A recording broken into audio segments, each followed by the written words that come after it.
क्या दोनों डिग्री एक साथ ले सकते हैं? आईटीआई और ग्रेजुएशन एक साथ, क्या दोनों डिग्री को एक साथ ले सकते हैं? तो चलिए आज हम इस बात पर चर्चा करेंगे। अगर हम दोनों डिग्री ले लेते हैं तो क्या हमें नौकरी मिलेगी या नहीं मिलेगी?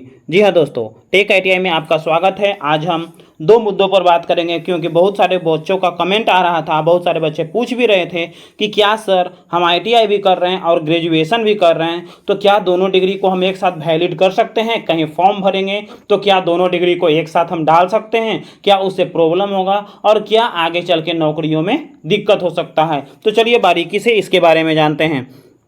सबसे पहले तो ये है कि जो भी बच्चे अगर ग्रेजुएशन कर रहे हैं और आईटीआई एक साथ कर रहे हैं, ऑलरेडी अगर वो नाम लिखा चुके हैं तब तो सही है। लेकिन अगर आप ग्रेजुएशन में नाम लिखाए हुए हैं तो आईटीआई में नाम मत लिखाइएगा, और अगर आईटीआई में नाम लिखाए हुए हैं तो ग्रेजुएशन में नाम मत लिखाइएगा, या तो फिर अलग से आईटीआई के साथ इंटर मत करिएगा। अब तो आईटीआई के साथ साथ एक सुविधा ये भी है कि आप जहाँ से आईटीआई कर रहे हैं वहाँ से आप इंटर भी कर सकते हैं। तो चलिए इस बात को ज़रा प्रोसेस से समझते हैं।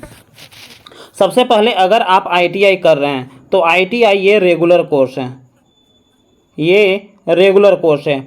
और ग्रेजुएशन कर रहे हैं तो ग्रेजुएशन भी क्या है? रेगुलर कोर्स है। तो अगर ग्रेजुएशन दोनों अगर रेगुलर कोर्स आप एक साथ कर रहे हैं तो आपका तो एक ऑलरेडी एक वैलिड इनवैलिड हो जाएगा। अब इनवैलिड क्या होगा ये कोई गारंटी नहीं है, क्योंकि अगर आप कहीं भी एग्जाम में देते हैं तो कौन सा डिग्री मान्य जाता होगा, ये सीधे आपको रिजेक्ट कर देगा जब जॉब होगा। तो आपको ये ध्यान देना है कि अगर आप आईटीआई में नाम लिखाए हुए हैं तो आप ग्रेजुएशन ना करें, और अगर ग्रेजुएशन में नाम लिखाए हुए हैं तो आईटीआई नहीं करें, क्योंकि अब आधार कार्ड वाला सिस्टम है। क्योंकि जैसे ही आधार कार्ड जनरेट होगा तो आपका ऑलरेडी वहाँ पता चल जाएगा कि आप ऑलरेडी इससे भी किए हुए हैं और ये भी डिग्री किए हुए हैं, तो आपको दिक्कत हो सकता है। हाँ, एक चीज़ उसकी दूसरा उपाय क्या है कि जो बच्चे ऑलरेडी कर रहे हैं, अब ये तो है कि जो नहीं किए हुए वो ना करें, एक डिग्री फाइनल होने के बाद करें। सपोज डेट दूसरी चीज़ है कि अगर कोई आईटीआई भी कर रहे हैं और ग्रेजुएशन भी कर रहे हैं तो क्या करें आगे के फॉरम में, यानी आगे के क्राइटेरिया कैसे तय करें, चलिए उसके बारे में चर्चा करते हैं।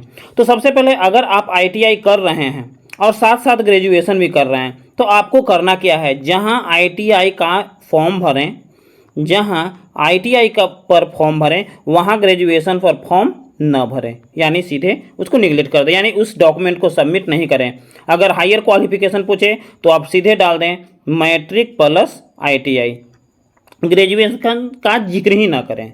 और दूसरी चीज़, अगर जहां ग्रेजुएशन पे फॉर्म भर रहे हैं, जहां ग्रेजुएशन पे फॉर्म भर रहे हैं वहां आईटीआई का उसमें अटैच न करें, वहां मैट्रिक, इंटर और ग्रेजुएशन डाल दें, तो आपको ये काफ़ी हद तक सहूलियत हो सकता है, क्योंकि दो डिग्री एक साथ नहीं टकराएगा।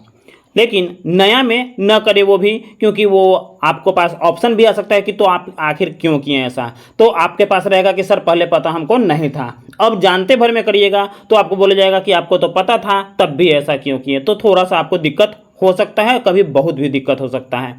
तो आपको करना क्या है, जहाँ भी आईटीआई पे फॉर्म भर रहे हैं, जहाँ पे जैसे by the way suppose that driver का आ गया, एएलपी का आ जाता है, टेक्नीशियन का आ गया, ये सब जो फॉर्म आता है तो आता है मैट्रिक प्लस आईटीआई, इतना ही वो खोजता है। तो आपको हायर क्वालिफिकेशन में भी मैट्रिक प्लस आईटीआई डालना है।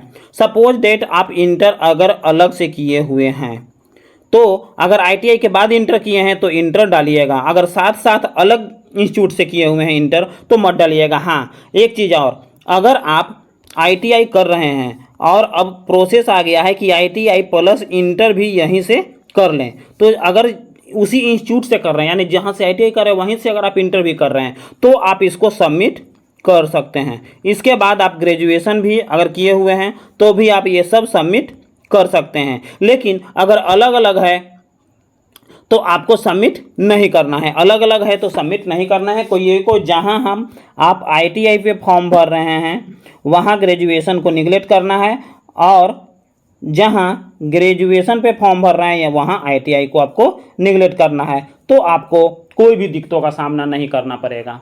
ये थे मेरे तरफ जो बच्चे कमेंट कर रहे हैं तो सोचे कि आप तक ये चीज़ पहुंचा दें, ताकि आपको आगे चल के किसी भी दिक्कतों का सामना न करना पड़े और आप आसानी से अपना कोर्स कंप्लीट कर सकें। इन बातों को ज़रा गौर से ध्यान दीजिएगा कि कभी भी अगर ITI कर रहे हैं, जो बच्चे ऑलरेडी एडमिशन ले चुके हैं तो उनके लिए भी मैं प्रोसेस बता दिया हूँ, और जो बच्चे अभी तक नहीं लिए हैं तो इस वीडियो को देख लें और समझ लें, और इस समझ करके अपना डिसाइड करें कि हमें क्या करना है। तो बाकी नेक्स्ट अगर कुछ इन्फॉर्मेशन आए तो आप तक पहुंचाएंगा अगले वीडियो में। तब तक के लिए जय हिंद। हाँ, साथ साथ अगर ये वीडियो आपको अच्छा लग रहा है, आपको ये वीडियो यूजफुल लगे, तो आप इसे कमेंट कर दें और अपने दोस्तों में शेयर कर दें। साथ साथ अगर आप इस चैनल पर नए हैं तो चैनल को ज़रूर सब्सक्राइब कर दें, क्योंकि सब्सक्राइब करने के बाद जो भी हम नया अपडेट डालेंगे, नया इन्फॉर्मेशन डालेंगे, वो आप तक ज़रूर पहुँचेगा। जय हिंद।